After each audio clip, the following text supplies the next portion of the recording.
Previous year questions and அதுக்கான விளக்கங்கள் பார்க்கலாமா? லோக்பால் மற்றும் லோக் ஆயுக்தா சட்டம் நடைமுறைக்கு வந்த காலம். லோக்பால் லோக் ஆயுக்தா இது 2013 சட்டம் நமக்கு வந்திருக்கும்.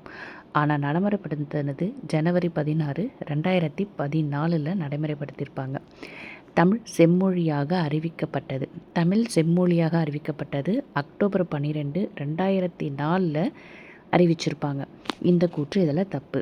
இந்திய தேர்தல் ஆணையத்துக்கான சட்டப்பிரிவு 324.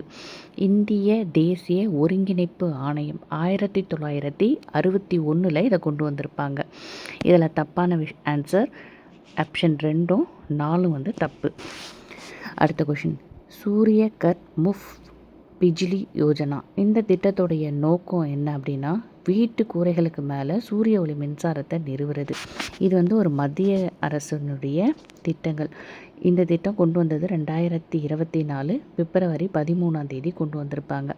இது மூலமாக நம்மளுடைய வீட்டினுடைய மேலே கூரையில் மாடியில் சூரிய ஒளியை பயன்படுத்தி நம்ம மின்சாரம் தயாரிக்கிறோம். மின்சாரம் தயாரிக்கக்கூடியதை நமக்கு கவர்மெண்ட் மானியமாக கொடுப்பாங்க. இதுதான் இந்த திட்டத்துடைய நோக்கம்.